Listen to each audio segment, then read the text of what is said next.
Keating's had a lot of cracks at a lot of things that have been going. I've actually tried to get him on the show, but particularly in relation to our relationship with China and also in relation to AUKUS. Yeah.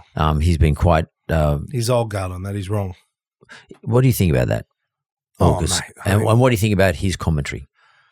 Oh, look, I think Paul Keating was a pioneer in a number of areas, but he's just dead wrong on Economically, 100%. Yeah. The superannuation guarantee, good. Yeah. Thumbs up. Like the deregulation of the banking system, great. Yeah. Of course. Floating the dollar, yeah. All those things, yeah. But this, dead wrong, and the wrong motivations. I mean, China is first and foremost about Beijing's interest. We don't share values with China. I mean, I've got many Chinese friends. I had a great relationship with the Chinese government over many years. But understand this, their first priority in China is the welfare of the Communist Party. They're not our friend when it comes to values. The UK and the US are our friend. They're our allies. They've shed blood for us. We've shed blood for them. That's where it goes. And then the only country in the world that is successfully marrying capital with innovation on a grand scale is the US. So from an economic perspective, the US is as much opportunity as China, if not more, as is, with the emergence of India and all the others. But the bottom line is the US is our closest friend. Our integration in their security system and their integration in ours means that, of the last 13 attempted terrorist attacks in Australia, probably 8 or 9 would have been thwarted with the help of US intelligence agencies. And really? Wow, that's amazing. We share a lot of intelligence. They've got 16 intelligence agencies, and I would say we're embedded in most of them. And then when it comes to the military, at various times, we've had military personnel in up to 32 US states. And people don't know about it. And then they're embedded with us. And I tell you what, I'd rather have them with us than any other country in the world. It's funny, I interviewed Trump and when was that? I interviewed him in 2016. He gave me a half hour interview. Oh. And he railed against China. And I got quite nervous because 16 was a period when you were around, and China was our biggest trading partner, was emerging as the biggest trading partner. They might have just got ahead of Japan and Korea. Yeah, they were by that stage, for sure. And I was sort of trying to think, well, this is not going so good here. Like, I'm getting a bit nervous. And but he didn't hold back, and he said sort of the same type of thing as you. Not suggesting you're the same, but he talked about values, the Chinese values relative to our values, relative to the American values. Yeah, and fair enough. That's what they are. But I mean, if you look at the history, right, and it's really important. China, Russia, and the US all were born out of revolutionary wars. All three countries really had big revolutionary wars, and then they followed up with big civil wars. And what happens in a civil war is no one trusts their neighbor anymore. It's something you can go years and years and generations, but at the end of the day, you don't really trust the person next door or the person on the other side of the country. So in China and Russia, head office, Moscow and Beijing, rule with an iron fist. That's how they keep control and so on.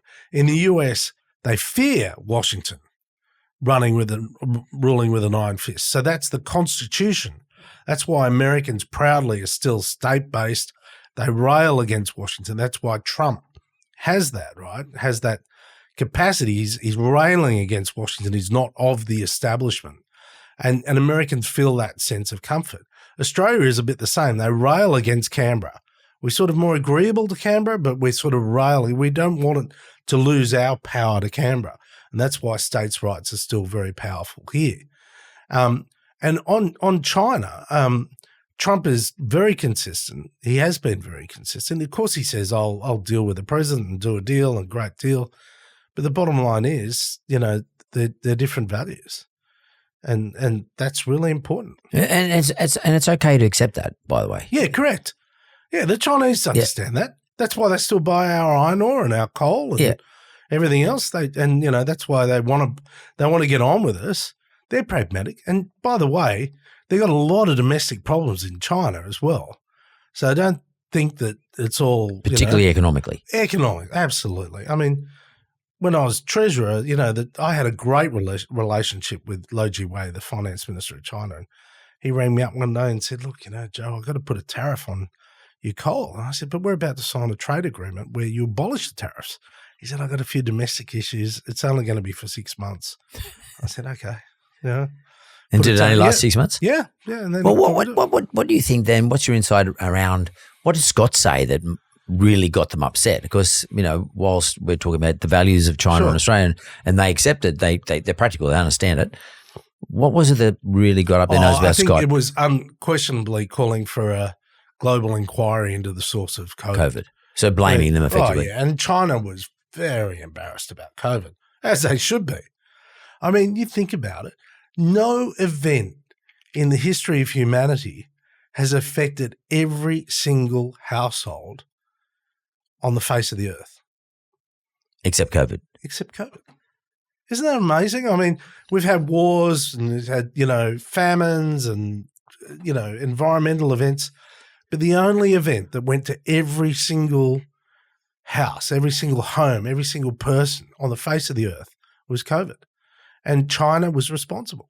Do you think for sure? Oh, of course, yeah. I mean, it's absolutely. There's no doubt about it. But, I think Scott Morrison calling for confirmation of that was just, China's all about face.